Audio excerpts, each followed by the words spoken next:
Yes. So suppose I take this reaction. Okay. Listening now? Is my voice coming? Yes, sir. Yes, sir. Yes, sir. तो पहले तो देखो, जब इस तरह का कोई रिएक्शन होता है ना, अगर ये रिएक्शन फॉरवर्ड डायरेक्शन में चले तो a solid is losing its water of crystallization, correct? इस सॉलिड से इसके जो ये वाटर मॉलिक्यूल्स थे पहले तो सॉलिड स्टेट में थे ना, now they are coming in gaseous state, correct? Yes, sir. Yes, sir. A solid loses its water of crystallization. It is called as efflorescence. Okay? ये टर्म क्लियर है? Yes. और similarly अगर ये reaction backward चले तो क्या हो रहा है? Deliquescence. करेक्ट, ये दो नाम तुम्हें मालूम है. Okay, what is efflorescence, what is deliquescence, clear है ये? सर आप डेफिनेशन रिपीट कर सकते हैं? भाई अगर ये फॉरवर्ड चला तो एक सॉलिड ने अपना वाटर ऑफ क्रिस्टलाइजेशन लूज किया. Yes sir. कहते हैं efflorescence. Okay sir. Sir efflorescence मतलब कि वाटर ऑफ क्रिस्टलाइजेशन लिक्विड में भी जा सकता है, सिर्फ गैसियस पे कहेंगे ये? यस, मिल जाएगा. Okay sir. और बैकवर्ड में क्या है? जब कोई सॉलिड एटमॉस्फेयर से वाटर वेपर को एब्जॉर्ब कर ले उसको कहते हैं डेलिक्वेसेंस. ओके, ठीक है? सर आप लेक्चर रिकॉर्ड कर सकते हैं, बिकॉज़ बहुत स्टूडेंट्स नहीं ज्वाइन कर पाए बिकॉज़ उन्हें पता नहीं था कि अभी हो रहा है doubt lecture. Please listen, recording नहीं हो पाएगी. अभी मैं दूसरे लॉगिन पे ले रहा हूँ लेक्चर, इसमें नहीं होगी रिकॉर्डिंग. ओके, इस रिएक्शन का केपी क्या दिया है ध्यान से देखो. ये दिया है, करेक्ट? Yes sir. इसके केपी का एक्सप्रेशन क्या होगा बताओ? H2 का partial pressure raise to power 4. Partial pressure of H2O raise to 4. तो इससे पार्शियल प्रेशर ऑफ H2O क्या आया? 2 into 10 raised to minus 3. 2 into 10 raised to power minus 3. Very good. ATM. इसको तुम टॉर में चाहो तो कर लो. टॉर में ये 760 से मल्टीप्लाई कर लो तो कितना हो जाएगा? 1320. 1.5. 1.52. इतना क्लियर है सबको? अब फिर से मैं पूछता हूँ, अगर ये रिएक्शन फॉरवर्ड प्रोसीड होती है तो हम उसको क्या कहते हैं? बताओ. और बैकवर्ड प्रोसीड होती है तो क्या कहते हैं? एफ्लोरेसेंस होने की क्या कंडीशन है? अब can anybody tell me? Sir वो सॉल्ट क्रिस्टलाइन हाइड्रेटेड होना चाहिए. कंडीशन मैं पूछ रहा हूँ. ये रिएक्शन एफ्लोरेसेंस शो करे, इसकी क्या कंडीशन है? कोई बता सकता है? Vapor pressure of water should be less than saturation pressure. No. ये जो तुमने 1.52 निकाला ये क्या है? Partial pressure of H2O. Partial pressure of H2O at equilibrium. ठीक है, समझे? Yes, sir. अब ये जो दो सॉलिड्स हैं, अगर ये दो सॉलिड्स कहीं रखे हैं तो जहां भी रखे वहां ऊपर कुछ एटमॉस्फेयर होगा, करेक्ट? Yes. उस एटमॉस्फेयर में भी वाटर वेपर होगी, करेक्ट? Yes sir. तो H2O का pressure, partial pressure water vapour का एटमॉस्फेयर में अगर 1.52 से ज्यादा है या एटमॉस्फेयर में अगर H2O का प्रेशर 1.52 से कम है तो क्या हो?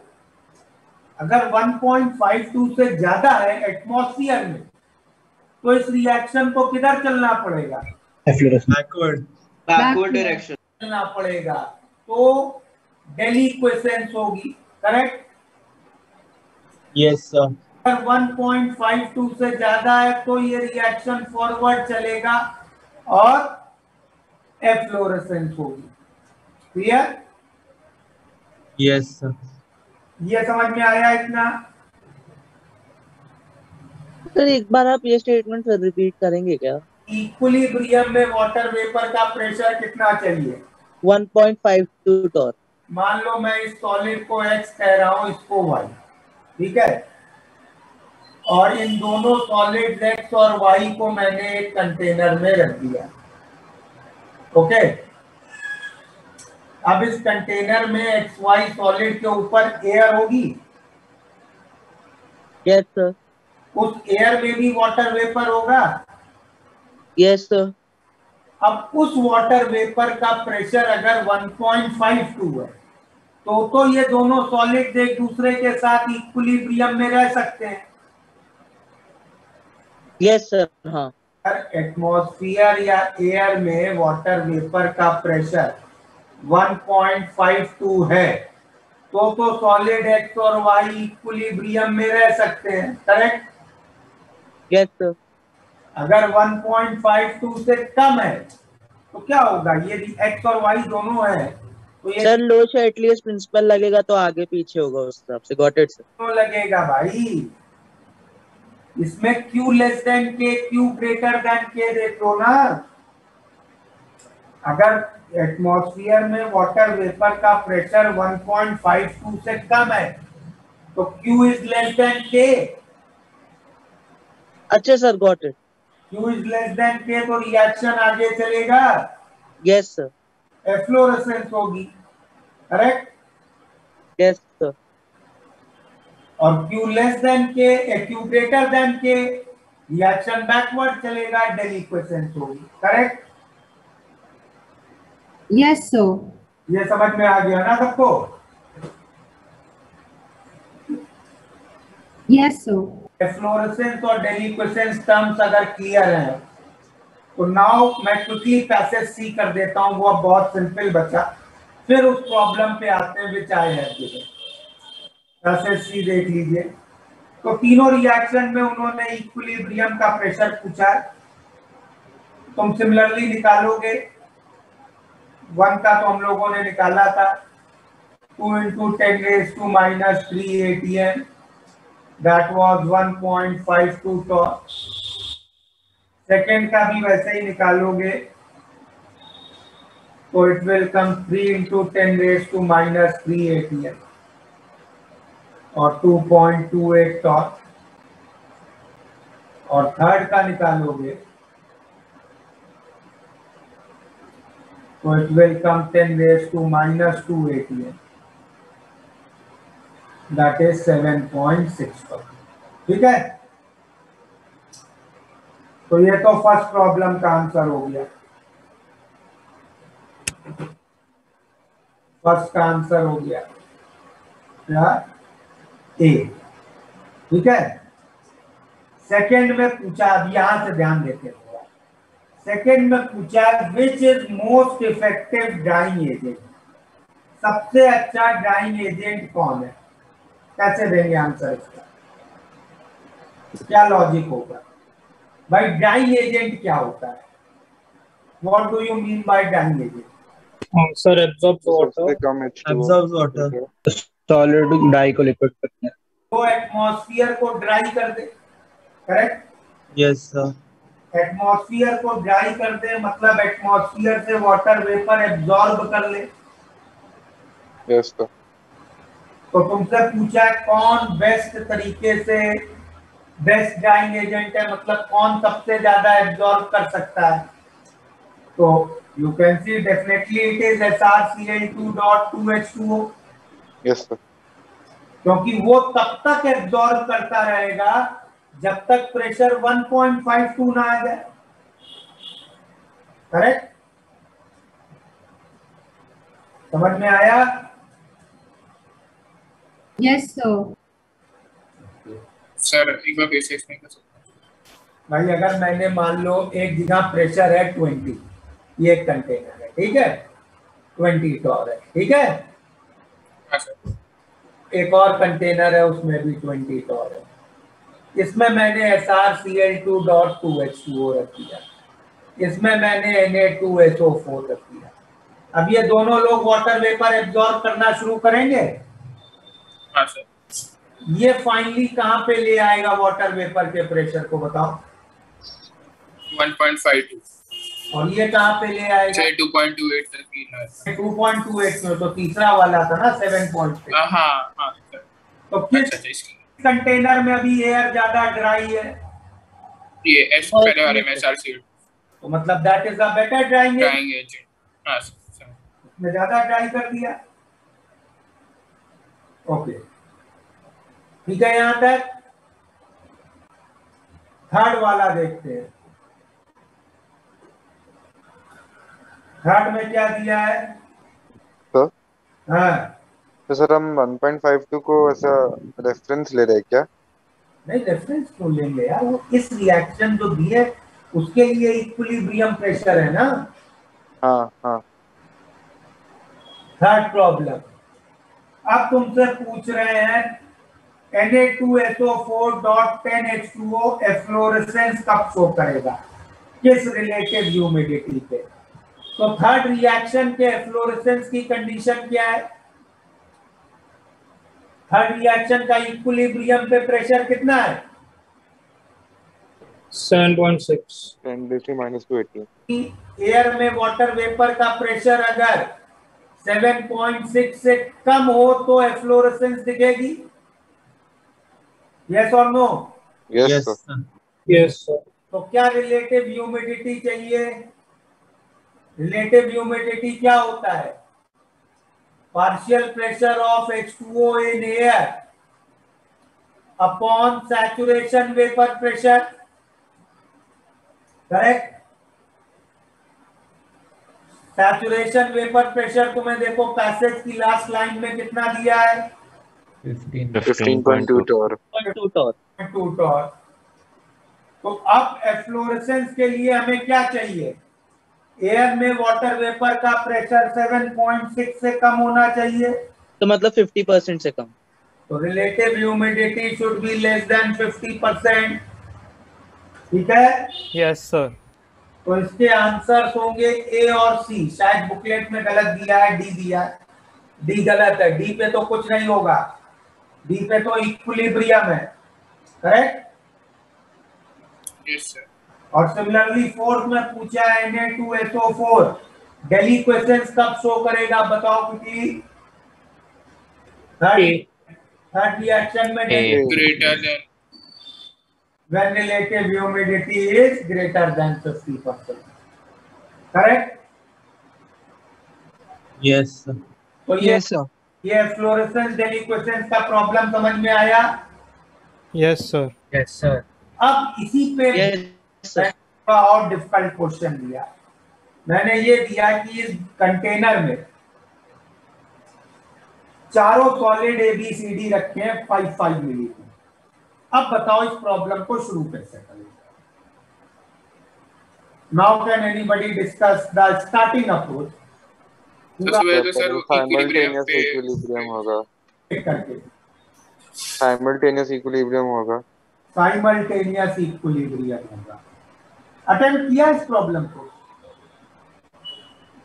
मैंने नहीं किया अभी तक. No sir. No sir. So can you give some time?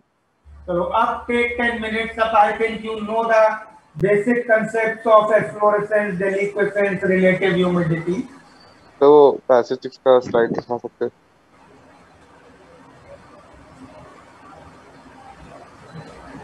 हाँ चलो ये स्क्रीनशॉट. चलो अब इस प्रॉब्लम पे जरा सब लोग दिमाग लगाओ 5-10 minute.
Hello sir.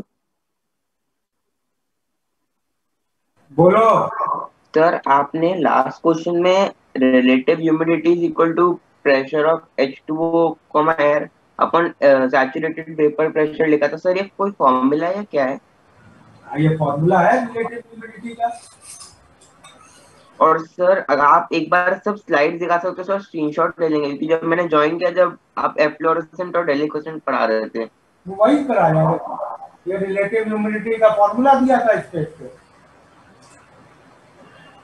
Okay okay sir, thank you sir. और ये पढ़ाया है। Okay sir.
सर एक सेकंड के लिए वो डेलिक्वेसेंट वाला स्लाइड दिखा सकते हैं? डेलिक्वेसेंट वाला लेफ्ट। वाला ये की है? नहीं सर, वही वाला हो गया, थैंक यू सर। तो स्टार्ट करते हैं डिस्कशन। हाँ, तो now anybody with any thought, बोलो। सर सबसे पहले तो पार्शियल प्रेशर ऑफ वाटर निकाल सकते हैं, वाटर वेपर इनिशियली। हाँ सर। कितना निकाला? सर 12।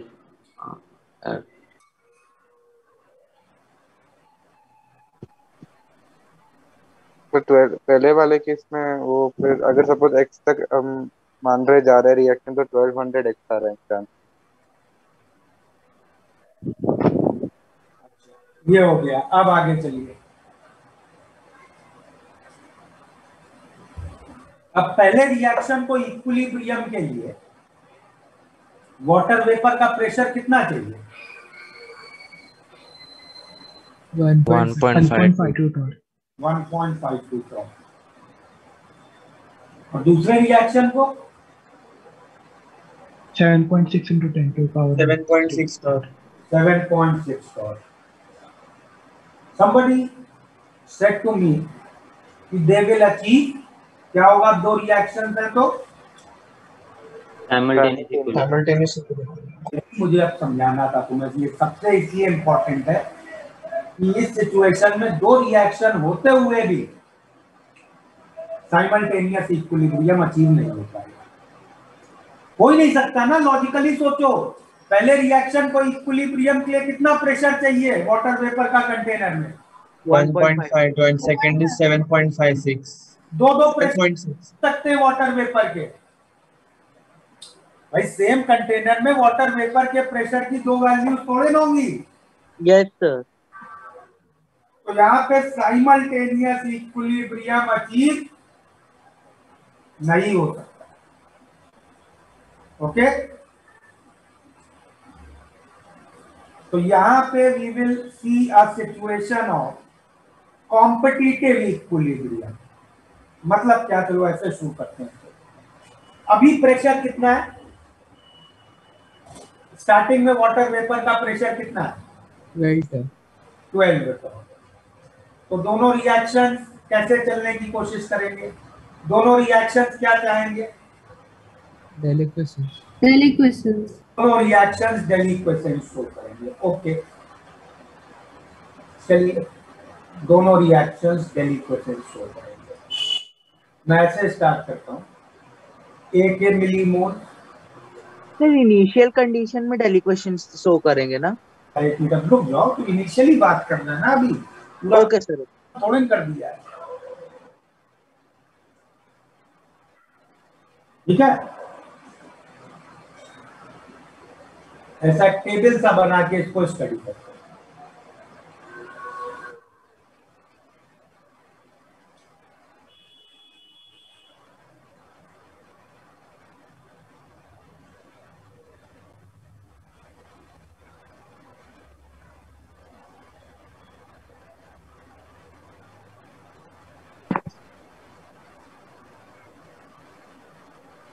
चलिए, तो आपने शुरू किया।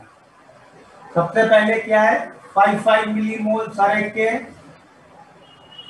ठीक है, और इसका प्रेशर है 12 का। अब क्वेश्चन है डेलिक्वेसेंस होगी, करेक्ट। कौन सा रिएक्शन डेलिक्वेसेंस करेगा, पहला वाला कि दूसरा वाला?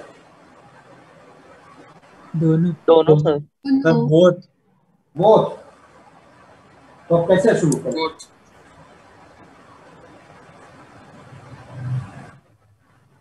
तो कैसे शुरू किया जाए? अप्रोच तो बताओ, न्यूमेरिकल कैसे शुरू करें?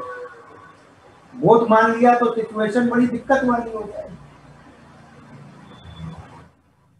चलो पहले ऐसा मानते हैं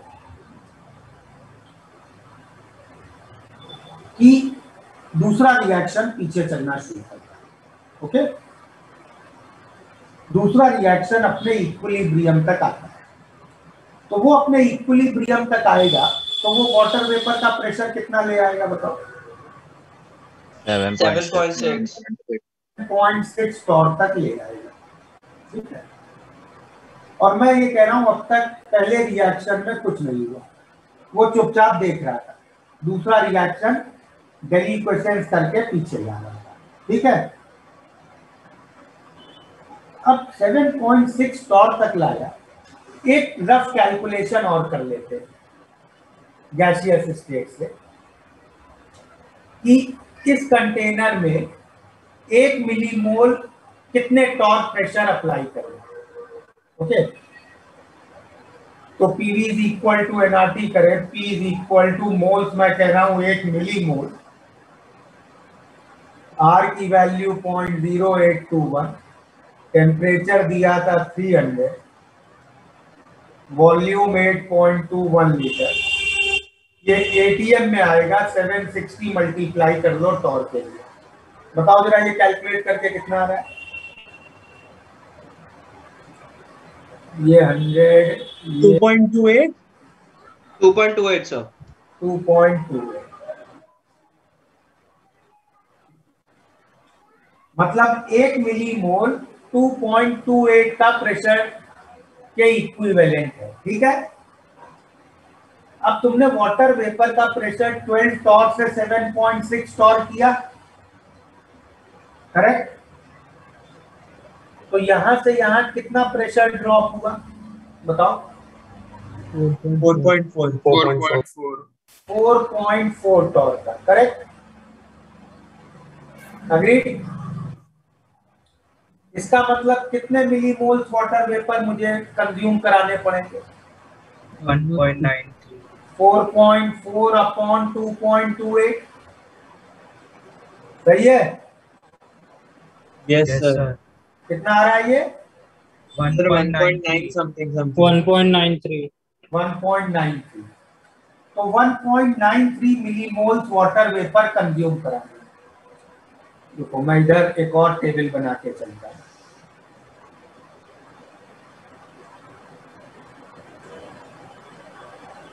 तो ये रिएक्शन था Na2SO4.10H2O।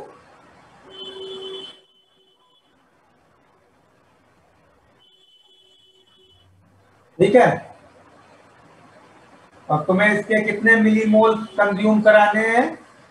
1.93। सही है। तो इसके लिए इसके कितने मिलीमोल कंज्यूम होंगे?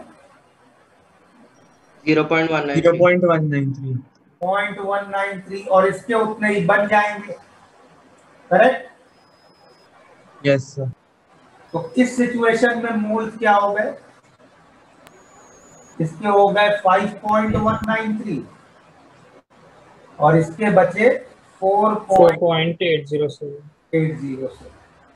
करेक्ट? अब सेकेंड रिएक्शन में इक्विलिब्रियम अचीव कर लिया है। अग्री? Yes, sir.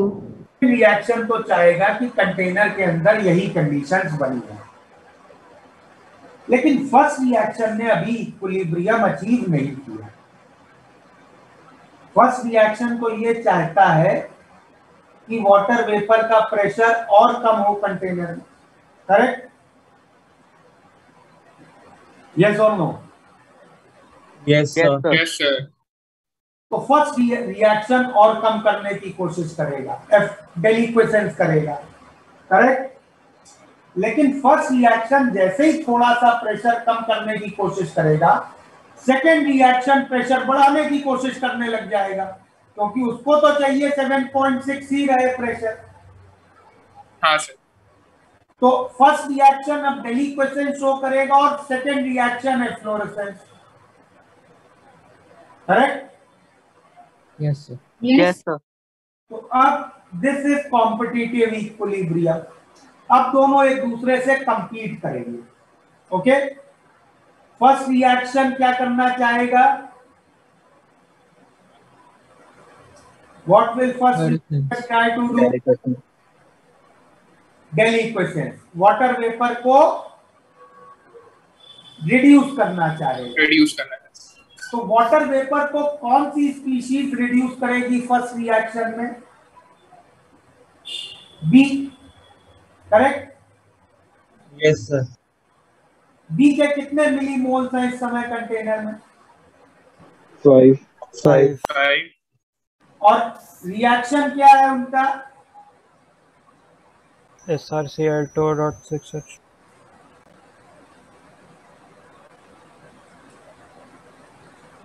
ठीक है, ये 5 मिलीमोल मैक्सिमम कितने मिलीमोल्स वाटर वेपर कंज्यूम कर सकता है? 20। 5 into 4 20 मैक्सिमम, ये अगर पूरा वीक चला जाए। करेक्ट? ओके? लेकिन 20 वाला पार्ट बता सकते हैं? अरे ये एक से 4 रिएक्ट करते हैं ना। अच्छा ओके। मिलीमोल्स के साथ ये 20 मिलीमोल्स रिएक्ट करेंगे ना। जी सर। तो ये मैक्सिमम कंज्यूम कर सकता है 20 मिलीमोल। करेक्ट? अब फर्स्ट रिएक्शन कंप्लीट किससे कर रहा है इक्विलिब्रियम के लिए? सेकेंड रिएक्शन एफ्लोरेसेंस करेगा। सेकेंड रिएक्शन में एफ्लोरेसेंस करेगा कौन? सी। सी के 1 मिलीमोल से कितने मिलीमोल वाटर बन सकता है? 10। तो सी मैक्सिमम कितने मिलीमोल्स वाटर बना सकता है? 51.93। तो जीतेगा कौन इस लड़ाई में? सर सी। सेकंड रिएक्शन जीतेगा। मतलब सेकेंड रिएक्शन अपना इक्विलिब्रियम सेटिस्फाई कराएगा। तो फाइनल प्रेशर तो यही होगा 7.6 टन। ओके? तो बी वाला क्या हो जाएगा? बी अब 0 बचेगा। करेक्ट? Yes sir. बी 0 बचेगा। ए कितना बचेगा? 10। अब बी जीरो बचा है, मतलब बी ने 20 मिलीमोल वाटर कंज्यूम किए होंगे। Yes sir. सी ने 20 मिलीमोल वाटर प्रोड्यूस कर दिए होंगे। हाँ सर। सी ने 20 मिलीमोल वाटर प्रोड्यूस किए होंगे, तो सी के कितने मिलीमोल यूज हुए होंगे? 2। तो सी फाइनली कितना बचा? इतना। और डी फाइनली कितना बचा? इतना। ये फाइनल आंसर। समझ में आया ये प्रॉब्लम?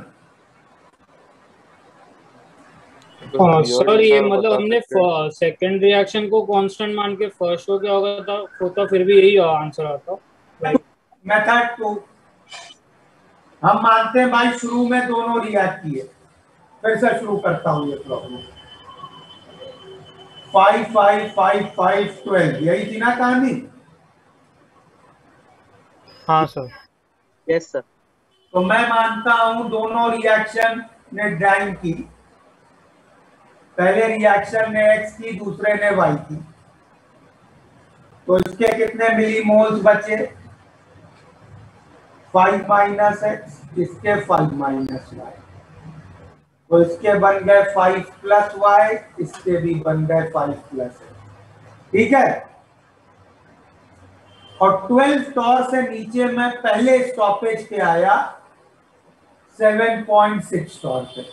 इसको मैं पहला स्टॉपेज क्यों कह रहा हूं? क्योंकि यहाँ पे पहले रिएक्शन का इक्विलिब्रियम आ रहा है। करेक्ट?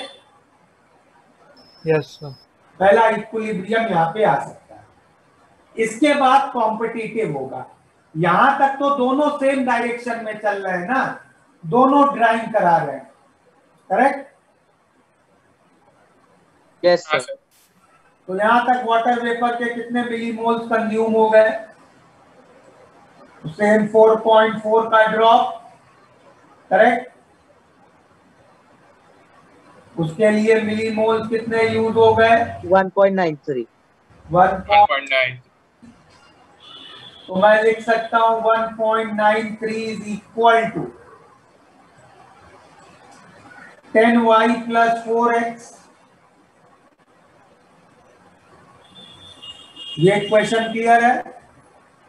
Yes sir. चलिए नहीं समझा सर। हाँ सर नहीं समझा। बी के कितने मिलीमोल्स रिएक्ट हुए पीछे जाने में? बी के कितने मिलीमोल्स रिएक्ट कराए हैं तुमने? X। और 1 मिलीमोल बी कितने मिलीमोल वाटर लेगा? 4। तो x मिलीमोल बी रिएक्ट हुआ तो कितने वाटर वेपर के मिलीमोल्स गए? 4x। 4x। और डी के कितने मिलीमोल्स रिएक्ट कराए हैं? Y तो 10y।